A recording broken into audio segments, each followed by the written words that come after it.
Hey there everybody, JT Bear here on the 3rd of May 2017. Bet y'all thought I'd totally forgotten about this channel, but it's not true. There's just been nothing to report really.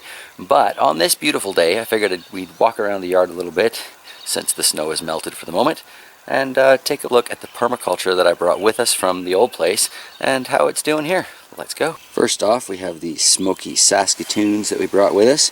For those of you who don't know, these are also called service berries, June berries, lots of different things. One of my favorite berries of all time. I love these things.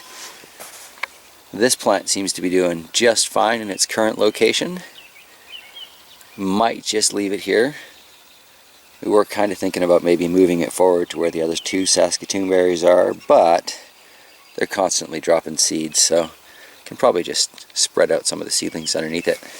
Anyway, one Saskatoon berry definitely survived the worst winter we've had in quite a while around here apparently. Fantastic. These, I guess, count as permaculture. Huzzah. Next. Just over on the other side of this massive tree that may or may not stay, I haven't decided yet, we have the gooseberries. Never actually even had a gooseberry. I've been told they're kind of sour or tart, which to me is fantastic because, well, I like foods that kind of shock your system a little bit.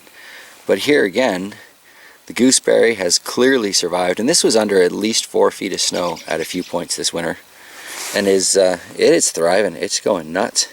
Very happy with its location. I'm pretty happy with its location. So far we're 2 for 2 on the berry bushes that came out. Not bad considering they came from the desert to rather nasty, proper 4 seasons. Next, moving up from there, we've got my little brush pile. I'm going to pull some firewood out of this eventually, maybe next couple weeks. We'll see how the weather goes. And then kind of switch it so it's going this way, because all of the yard kind of slopes down to here. So if I go with a hugelkultur-ish, swale-ish thing, it should catch lots of moisture and get some pretty decent sun. So that is exciting. Anyway, going up from the brush pile, we have, this is either the borealis haskap or the polar jewel. I'm not sure at the moment. This is not the one that still has its tag. But down here we've got bad lighting and nice looking little growth all over this thing. Should probably prune it, but I think I'm just going to let it go kind of wild and crazy this year, see what it wants to do, and then I'll prune it in future years. But here we have another survivor, nice hardy plant, quite clearly. If it can live through that, it's about as hardy as it needs to be for anywhere on the planet. Canadian approved stamp. And then up from there, as we travel around the yard, we have this archway that used to be in the front, and then we get to the other polar jewel or haskap. But this one is labeled, and it is the borealis haskap. So the other one was the polar jewel. Again, looking at it, lots of buds of leaves starting out there. Again, I'm going to let this one just kind of go crazy and see what it does with itself. It's lived, so it's a good start. 4 for 4 so far. And then just behind that, close to the house here, we're right up against the porch, we've got the red currants. I was kind of worried about these because, again, like 4 feet of snow, but I'm seeing lots of growth on here, so that is really exciting. Shocks really enjoys red currants. I really enjoy red currants. Sounds like a win. Now just over from here, up against the wall and the ladder at the moment, we've got the goji berries.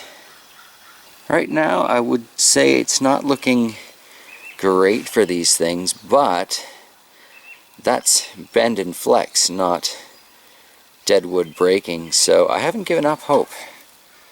They're just not all that perky yet.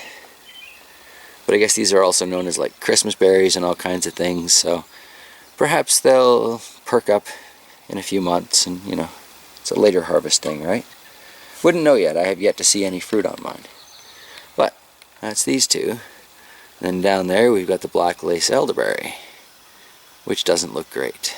Winter was not good to this poor plant, and pretty much everything above the ground looks very, very dead. Sounds very, very dead, but if we look right at the base, that little spot of purple above my finger is fresh growth. So technically it lived, but I will definitely have to do something to protect it from future winters, maybe straw piles around it. They do like hugelkultur type things around them. Not quite sure, but that actually lived. Impressive. I believe that wraps it up for the berries and bushes that we brought with us from the semi-permaculture garden project when they were all stuck in containers for a couple years there. However, there are a couple other things growing around here. So if you're still watching at this point, let's go take a look at those. So they're not showing up very well in the camera and this lighting, but all along this fence line here, we have what I refer to as my free wall of raspberries. Because just back behind this mess that we call the shooting shed and surrounding area, I found a whole bunch of raspberries all growing wild in that little curve there, and pulled up half of them so that we could hopefully have some growing inside the fence line. Looking at this one here, it still seems to be alive, so that's good. I was worried that maybe I'd hurt too many roots or whatnot, but it also is starting to show little tiny signs of growth. And I have to admit, I'm really surprised at this point in the yard, well, behind the yard, gets as much sun as it does. Because we're right underneath the fence, looking out onto that northern field. Oh, I can't wait till that thing's in growth again. Looks beautiful, just acres and acres and acres of whatever it is they plant. Apparently there's 3 different things, so far I think we've seen canola. Anyway, back over to the wall of raspberries by the fence. Now that we know what we're looking for, is that it? That might be it. Alright, at least one of my raspberries survived the transplant and is starting to grow already. Wonderful. I don't think we're going to take the time to check the 20 some of them that I planted, but we'll get back to these in future months when it'll be a little more obvious. And check it then. Which I guess leaves us with, what? The long-term edibles that were planted when we got here. And of course, all the lovely bird song in the background. Very nice day out here today. So closest to the house we have this twisted crabapple situation. I still want to take out the one that's in the middle of the fork, but I'm not doing that by hand. I'll wait till I get a chainsaw. But this certainly looks like it's going to do fine this year. Not surprised. I did a lot of hacking away at it last year, so I was a little concerned, but not really overly concerned. Next to it we have the apple tree that produced no fruit last year, and it better do something this year or it's firewood. Or apparently applewood is really good for smoking, so I think we might have a smoker out back to fix. Could be a lot of projects in that. Definitely looks like it's alive. So produce or be burnt.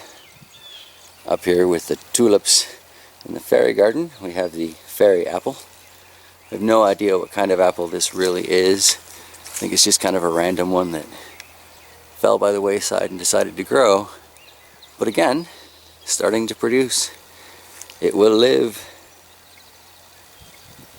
But if we don't get a tastier apple this year, it might not live for long. Wasn't the most flavorful apple. Very productive though, like 20 pounds of medium-sized fruit came off of this thing. So I'm sure there's a way to use them. Need pigs, that would work.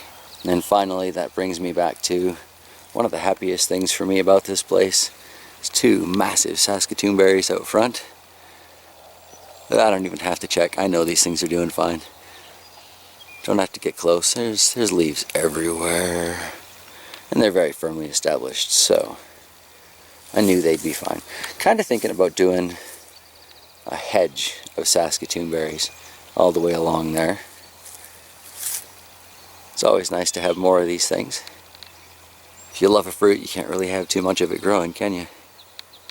Alright. Well, I can probably guess which 3 of you have made it to this point, and I just want to say to all of you that have actually watched this far, you're pretty awesome, and I greatly appreciate you taking the time to, well, join me on this journal as I adventure and stumble my way into trying something like homesteading, sort of like permaculture, sort of like just being a little more self-sustaining. Whatever it is, I'm trying it, I'm sharing it. Thanks for being part of the journey.